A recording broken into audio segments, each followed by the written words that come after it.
Sponsored by Taylor Freelance, Rainier Ballistics, Hodgson Powders, and JPL Precision. Merry Christmas from the Power Factor Show. I'm Rick. I'm Steve. I'm Larry.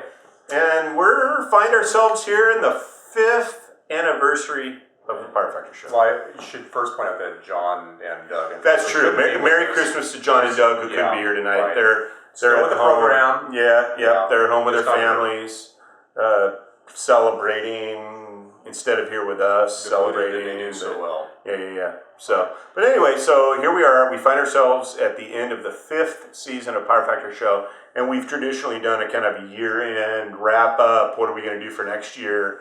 And so we thought we'd just go ahead and do that. We're kind of a traditional show in that way. The Christmas tradition, the Power Factor Show tradition. So the first show was, I think if I remember right, shot around Thanksgiving weekend in your... My family room. Right. Yes. Right. Yeah, and here we are in our producer's family room. Right. So that tradition, see, we're maintaining I the tradition. remember very early on, we also thought that green screen was, remember that? We got to do a green screen so we could put a backdrop there. So we got this elaborate green screen, and we were playing around with that for quite a while. And I kind of missed the green screen, though. I thought we had some cool... Yeah, we did have some... There was the Hawaiian episode, I remember that, yeah. Right, but I just thought it was kind of fun. From the bar. And then we did the brewery. Yeah, we did the Wild West episode, and we had the background, so maybe... Yeah, that was the backdrop for production, if I remember right. Oh, okay, maybe. Yeah. Because it was producing... So anyway, so if you like the green screen, like we have the green screen Christmas scene in the background right now, I don't know if you can tell, we're actually sitting in front of a green wall, and we just did the backdrop that looks like a Christmas tree. So if you like that, I kind of like it. I've always thought we could do kind of a cool deal where like you could have a video playing in the background and then we can sit in the foreground and critique it, you know? And it's just like, you don't have to... Well, yeah. Science... MST3K. Instead of switching between the studio and the video could be over our shoulders. You go, see how this guy, he's running across here, and instead of stopping at this place, he should have stopped over here. I think it would be very demonstrative. You don't see that anywhere else on the internet, I don't think. True. So we're looking at kind of alternatives for the coming season, and, it's interesting. I felt like at the end of every year, I just kind of think, geez, where are we going to go? Because the show had its origins in getting started in practical shooting, right? Which we've thoroughly covered. And the thing that's kind of weird is we got an email from somebody last week that said, what you should do is some shows, here's number 1 should be on how to draw your gun, and number 2 should be on how to hold your gun, and number 3 should be how to sight your gun. I'm like going, we did those episodes 5 years ago, Right. So now I sort of feel like if that was the theme of the show initially, it certainly evolved into something completely different than that. Which we kind of knew was going to happen in the beginning. When we started things out, we're going to go through all this stuff, because like you're saying, the intent of the program was to get people introduced to practical shooting and give them the fundamental information that they needed to be out there and be competent and proficient if they went out to a match. And I think we've received a lot of feedback of, hey, thanks for doing your program because I was able to watch that. I was able to go back and watch previous episodes. We still get that feedback. And we do. And I was able to go out to my first match and I didn't feel like I was, completely lost. I knew what to do because of the programs. But we've covered all that stuff, and we realized that was going to happen someday, and we've kind of gone off into different directions, a lot of different directions in some cases. Some more popular than others. Yeah. But I thought, I found too that it got to the point where I thought, I'm going to talk about stuff that I want to talk about, and if you like it, that's cool. And to a certain extent, we can tell by how many people look at a given episode. It's interesting. Like certain episodes I look and I go, oh, this one's been looked at 100,000 times. And I look at this one, oh, this one's been looked at 15 times, And so there's certainly topics that are more popular. I watch Power Factor Show on YouTube. And so anytime somebody watches it, it gets a hit. And so I can tell. And then we also get an idea of 10 people, this is really great. And there is that one guy. I don't know if you noticed that there is one guy out there. Well, I don't know one guy, but it's like it could be the best episode in the world, but there will be one thumbs down on it. There's always one thumbs down. Every single episode, you go back and look at any episode that we've done, there will always be one. You'll see like a whole bunch of positive thumbs up and one thumbs down. So I would say, like I said, to Mr. Thumbs Down guy, really we salute you. But my suspicion is that it's funny. Is that certain topics are controversial or people are just tired of it, And so even it's not necessarily the show that they dislike, but they just don't want to hear they don't want to hear any more about IDPA rules. They're sick of IDPA rules. So even if it's a really informative and special episode, somebody's just going to go, the hell with IDPA rules. I've heard enough about it. And so I think, I don't get discouraged by people who don't like the show, because unless they've left a comment about why they don't like it, I don't know why they don't like it. But I think I've satisfied myself that I think that's the issue. They look at the topic and The good they go, news is IDPA is still changing the rules, and there's going to be more of that. Yeah, we were just talking about it earlier over dinner about what do we look for next year in terms of topics for shows, and both USPSA and IDPA have changed their rules in the last couple of years, and so that gives us fodder for episodes of educating people, throwing stuff out there. How do you feel about this? We discussed, do we need to keep limited 10 or not? Just things like that, and I think that's an ongoing and constant part of the shooting sports is the rules changes. Why did they change? How did they change? And so that's constant fodder, I think, for the show, because I think that's one of the things. Because Larry's chief safety officer, I'm a range officer, an area coordinator, and IDPA. I think we're both very interested in the rules. And so whenever there's a rule change, you're going to see episodes. Shotguns. Yeah, the bird goes this way, the shot goes that way. It's a rule. It's more like a physical rule than it is a rule book rule. Yes, there are lots of rules, even in the shotgun sport. Obviously, there's going to be. Haven't you talked about it? And I've been taken to task on the episode that we did on target setting. What about loading your shotgun? How many rounds are you allowed to load? 2. High cap, low cap? Yeah, 2. If you use an ounce and a half, you can load 2. But if you load quarters of an ounce, Each minor, so. No, mine's a lot more major than yours is. I can tell you that much. Yeah. But I think that's an interesting. I think that's one of the directions the show is really focused on is rules changes, and that's a little bit of a coincidence. But I think once you've gotten beyond this is how to hold the gun and this is how to draw the gun, right. If you continue to shoot the sports, that's the part that you really need to kind of keep up on. The techniques don't change. If we come from a how to play the sport, those are key things that you need to know. Yeah. And I sometimes feel like I spent 45 minutes talking about which side of the wall to shoot around or something. But if you're going to go to a match and we think you need to be up to date on that. So I don't mind doing it, but sometimes I too get the idea that just the sheer number of rules can kind of bog down any game. And so I like to make sure that people are informed about what they're supposed to do, but at the same time, I kind of, to an extent, I feel like I'm the face of IDPA now.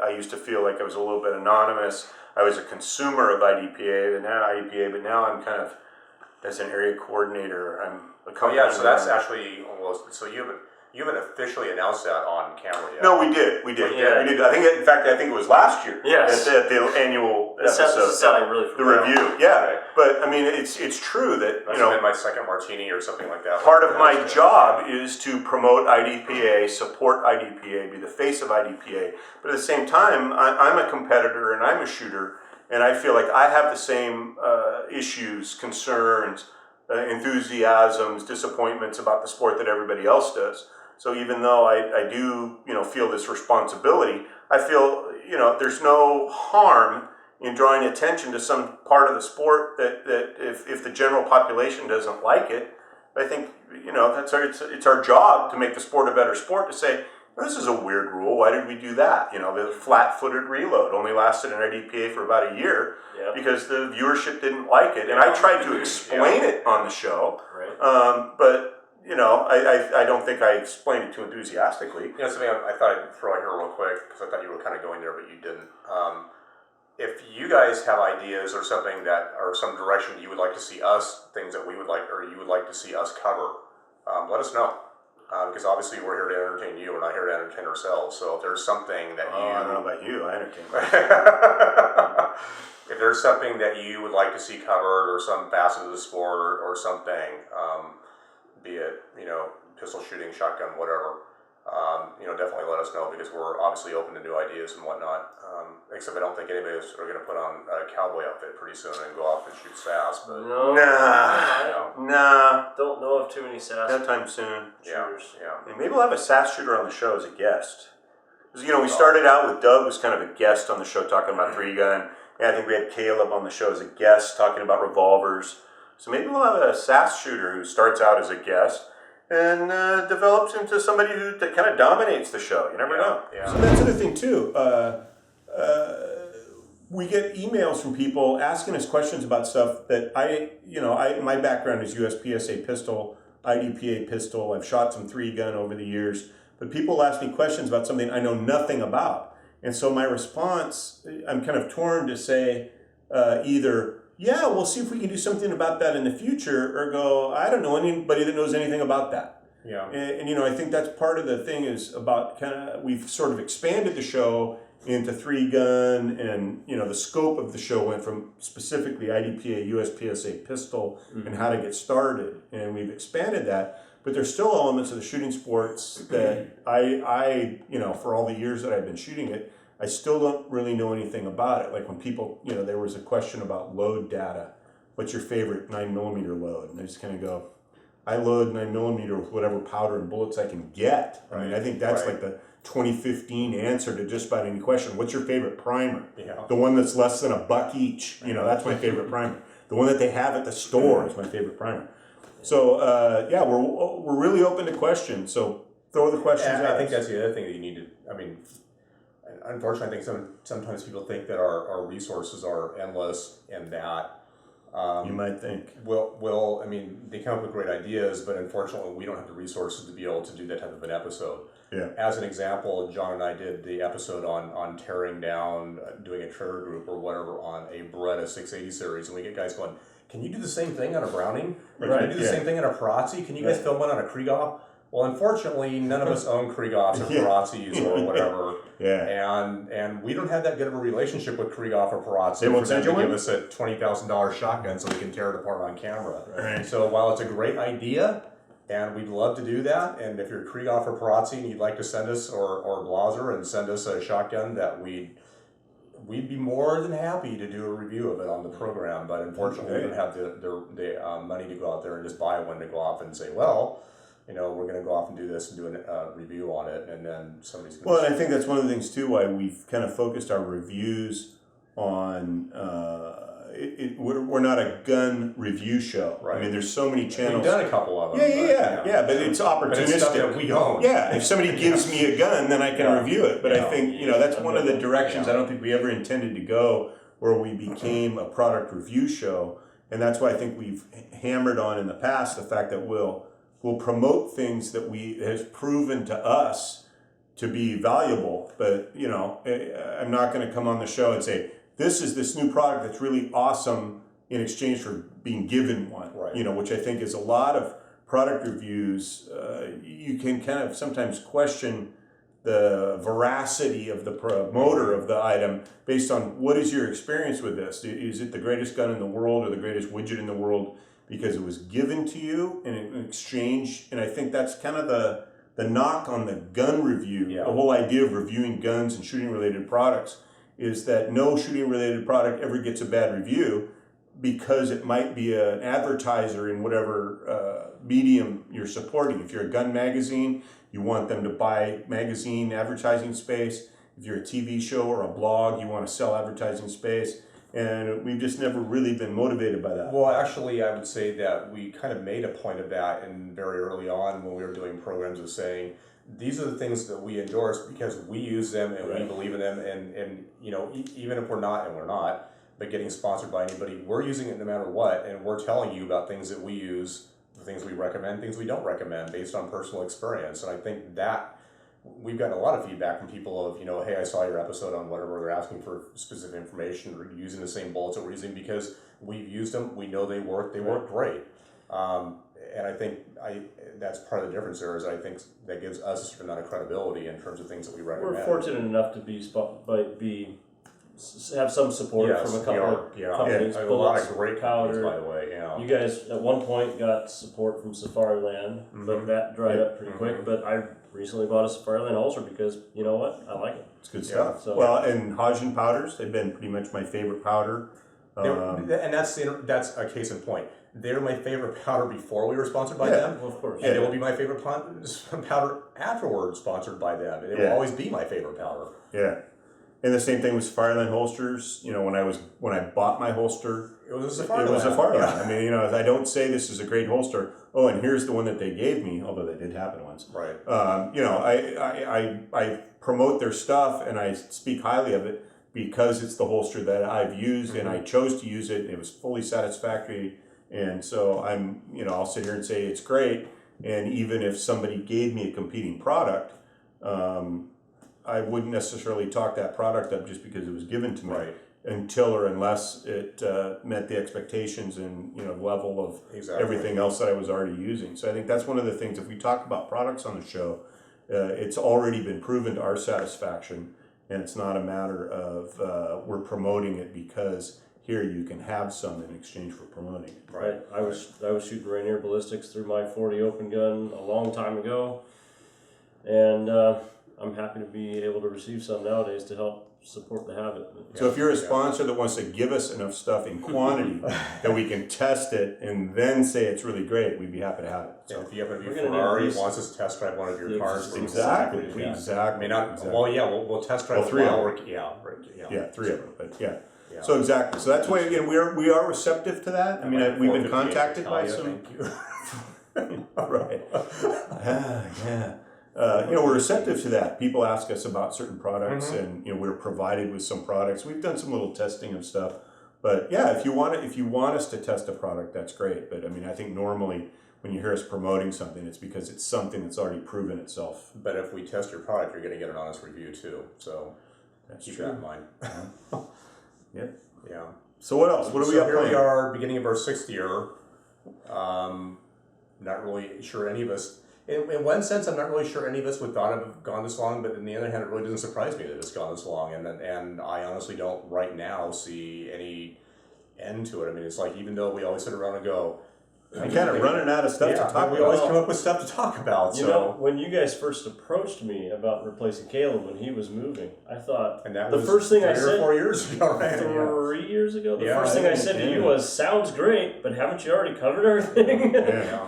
But I think it's So- interesting though. Each person that's come on. I mean, I know you're a huge fan of the 40 cartridge, I am. and you've milked that to death. But I mean, a 40 is a cartridge. I've never shot one. I've never owned one. I don't think I ever will. And I have no desire. Well, okay, so that's funny because the only reason I shoot 40 is when I was shooting limited. Right. But I personally hate the cartridge. I wouldn't own it. Yeah, but I mean, it's clearly one of the most popular competition I think cartridges. it's the best cartridge for the game, Yes. but I carry a 9. So. But Yeah. but that's one of those Right. things that each person that has come on board kind of has their own favorites, their own. I mean, we brought on Doug essentially specifically for 3-gun, and so we get the 3-gun content out of Doug. But he also, I mean, he's got. I think the thing that I really see in the people that we have had and do have on the show is the depth and breadth of experience. Right. We don't have some guy that's like, well, I've got 3 guns, so we'll have him on the show as our 3-gun guy. I mean, Doug shoots 3-gun, he puts on 3-gun matches, he officiates 3-gun matches. If you want the knowledge of 3-gun, I don't know if there's anybody better suited in the country. Right. And we're lucky to have him locally, and that's why he's on the show. And the same thing with John Larson. I mean, we do gunsmithing episodes with John. I've been taking my guns to John for almost 15 years, I think. And it's not just he happens to be a gunsmith. All the local shooters use him. I mean, there's only 2 or 3 guys, I think, in the Seattle area that do almost all of the gunsmithing locally for competition shooters. And John's one of those guys. And so it's not like we just have a guy who's a gunsmith. He is the guy locally. Gunsmiths. Yeah, and so I think we've done, maybe it's sort of by chance maybe, but I think all of the people that we have on the show, based on their breadth and depth of knowledge and experience, I think, I don't know we could do much better. I think it's you guys are really lucky to have us. Is where I'm going with this. Well, I could be a better shotgun shooter. That's a different story. You're going to break 50 in a row. That's Steve's. He was telling me earlier. His goal for the year is to break 50 clays in a row every weekend for 6 months. And so we're gonna track his progress on that. But so anyway, so what's the prognosis for 2016? Where are we going with this? Well, I think the big news is basically the frequency that the episodes are going to come out. Initially from the beginning, we were doing it every week.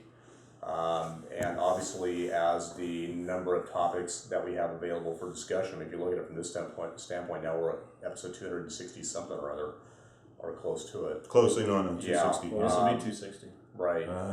Okay. Yeah. So I think the big announcement is that we're probably going to scale back to probably every other week or every fortnight, as they like to say in the UK. Fortnightly. Yeah. Yes. So I think you're going to be, that's probably the biggest change you're going to see here for the upcoming years, at every 2 weeks or thereabouts. And I don't know if we're going to stick to a hard Monday release or Monday thereabouts or whatever, but There or thereabouts. thereabouts. Another English term. Just to give us some flexibility on stuff. So that's probably the biggest change. But generally speaking, I'm not going to say more of the same. I mean, I've got some stuff in terms of shotgun that we've thought about, ideas we can do. I'm sure you guys will come up with things to do in pistol shooting and whatnot. But basically, another year. And the other thing we were saying of having viewers send in match video of them shooting. So kind of a new idea here is if you have match video of you shooting, or other people, well, I should say you shooting, but you own it, let's just put it that way. Send it into us, and we will review it on the show. It might turn into a bit of a humorous episode when we review it on the show, so we're not going to guarantee that we won't possibly Paint you in the best light. Yes, that's a good way to put it. Imagine match reviews in Mystery Science 3000 format.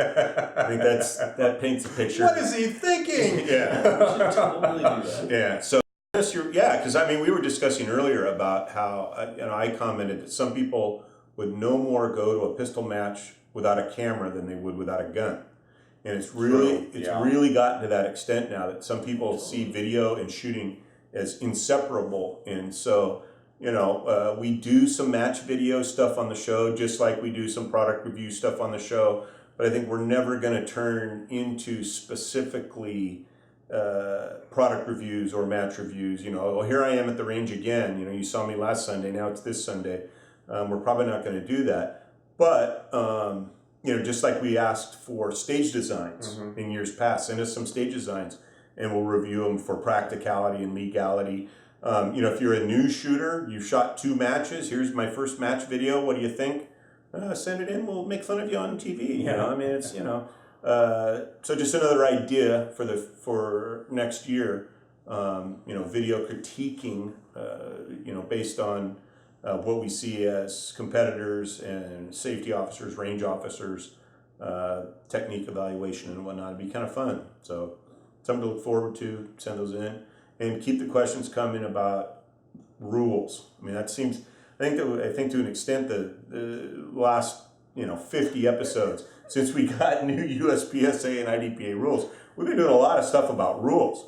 Yeah. And the questions, is this not just questions about what's legal and what's illegal, but what direction is the sport taking? I mean, that's something I don't know that we certainly can't claim to have any insider knowledge.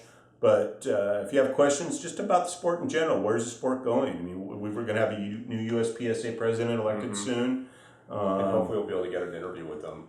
Yeah, and so, let us know. I mean, I think we have our ears to the, you don't have your ear to the grindstone. What do you have your ear to? The ground. The ground. We have our ears to the ground. Stock in my shotgun. Yes, exactly. So, let us know. Let us know what interests you. I mean, we get, we said it was kind of funny / interesting. Somebody sent an email to us just within the last week saying, listing, here's 20 episodes I think you should do. How to load your gun, how to draw your gun, how to hold your gun. I'm going, okay, this is the list of the first 20 episodes we did. Right. And so, I think we've covered a lot of that, and it's still out there. That's the other thing. I think that we've mentioned in the past is we don't look at our episodes as kind of standalone. We put it out there and it's left in the rearview mirror. If you have questions about episode 3, send us an email. We're here to help. Comments back to early episodes too, which is rather interesting. Yeah. So I will admit though that nobody. It was funny. Within a month of posting the first few episodes, 2 people stopped me on the street and said, "Are you Rick from the Power Factor Show?" And it hasn't happened since. I was thinking, oh my God, I'm going to have to start wearing dark glasses. People just recognize me on my way to the store. And so it happened 2 times in a month, and 5 years ago, and it hasn't happened since. So I guess I don't have to concern myself with that anymore. But it's just an idea, I guess, of how popular we were afraid maybe the show was going to get. And I'm very happy with how popular it seems to be and the feedback we get and stuff. So we have to just thank you for that. What are you planning for 2016? All right. Well, 2016 for me is the continuing building the open gun. It is all the parts are here. Need a little bit of gunsmithing. I might have to talk to John Larson about it. I don't know if he's going to be too happy about cutting on a Glock comp, but comp needs to be relieved a little bit. And then, of course, going into that is going to be load development and just kind of the ins and outs of how to tune the gun. So there will be a number of episodes on that. And I've been working on something this year that just it's just not quite ready for prime time. It's a prototype product I'm building mostly for my own amusement, my own interest. But I'm not going to even talk about what it is yet. But it's been a long time coming. The super secret squirrel. Yeah, and Sounds like fun. and if it actually works and does what I want it to do, we'll definitely be showing it off. So Cool. Steve, what are you gonna do? Not decided entirely at this point. I might take the next step and actually seek professional instruction in terms of shotgun sports. To get you over the hump? You're at a plateau? Or I'm just not real happy with my progress or areas in shooting. So I might see about doing that. Unfortunately, I had really planned on doing that, and then I encountered some unexpected costs pertaining to my vehicle, and then a windstorm blew over my fence in my backyard. So it just seems like a lot of things that cascaded all of a sudden that just burned up my discretionary spending fund. I know that works. So however, I'm going to fly down to Tucson in February and go down and shoot with Will Medlicott, who's was a local pistol shooter up here and also a shotgunner. And go down and shoot with Will down there at Tucson for a few days. Might fly down to Florida and hang out with Albert, who we've seen in the program, and also a local pistol shooter. Albert was a great shotgunner up here, and we shot a lot together, and he has since moved to Florida, so he's invited me down there. Cool. So might fly down and see Albert and do some shooting with him down there. But yeah, that's no definite plans at this point, just kind of taking things as they go. And that's it. So we have had some suggestions for different shotgun episodes, like on chokes, patterning, stuff like that. We covered to a certain degree the whole entire target setting and stuff. Might maybe get into some technique stuff later on during the year. Maybe do an episode on bystand, kind of a beginning bystand episode like we did for ski, trap, and sporting clays and stuff like that, but nothing definite. However, like I said before, is if you have something that you would like to see, especially if you'd like to see a Krieghoff taken apart and you happen to be with Krieghoff, send us one. And we'd be happy. Or Blaser. In fact, it's interesting there is that we did get contacted by somebody with Blaser and said, hey, if you want to send us a gun, and we're more than happy to do a review on it. So I haven't heard anything back from that yet, but I know how the wheels turn slowly in the industry also. So that may come about in doing a Blaser episode.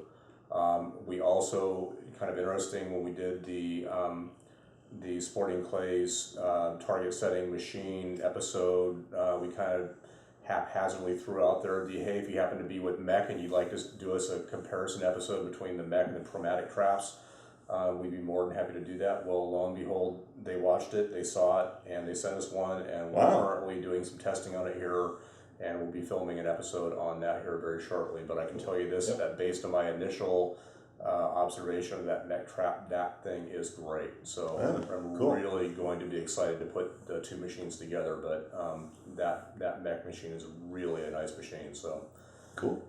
So how about you? Yes, it's going to be an episode on IDPA reloading, cover, IDPA reloading, yeah. What is cover not cover? Yeah, exactly. Is cover a place? Is it a state of being? You know, Or just a concept in mind. Yeah, it's just a nebulous idea. There's cover out there somewhere. Actually, I think the episodes that I probably have planned for early in the year are kind of follow-ups on stuff cans that I opened earlier. We just did the episode in early December on Action Shooting International, which I realized I introduced like 30 episodes earlier. And so I have some stuff like the Camera Hammer, product test. I also want to shoot my Garand. I did an episode last Christmas about some work I did on it that I thought was going to make it more functional. Yeah. So I want to get that out to the range. I've got some ideas for chronoing. I don't even know if I mentioned it on the show. The idea that bullet weight can actually affect function. A lot of people talk about, like, if you're shooting 9mm, you definitely want to use 147 grain bullets because the recoil is so soft. Well, what if your gun functions better with a different bullet weight in terms of functional reliability? And so I have some kind of thoughts on that. I want to get into that.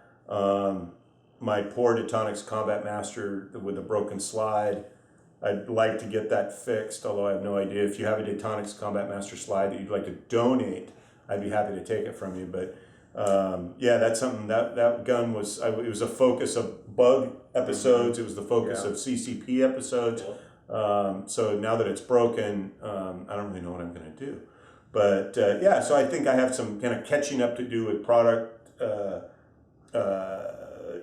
testing of stuff that I announced, and I'm sure we'll have some fodder with IDPA rules. And one of the things that's kind of brewing, and I'm not sure how far this is going to go, and it's kind of interesting to hear about it. At the time that I took over as the area coordinator for IDPA in Washington and Alaska, we had a new area coordinator take over in Oregon. That's Sean Hescock, and I heard through the grapevine that it's possible that there's going to be announcing this yet. I'm going to throw it out there. If it happens or not, you heard it here first. IDPA Nationals. Spread unfounded rumors. Yeah, exactly. IDPA Nationals might be coming to the Portland, Oregon area.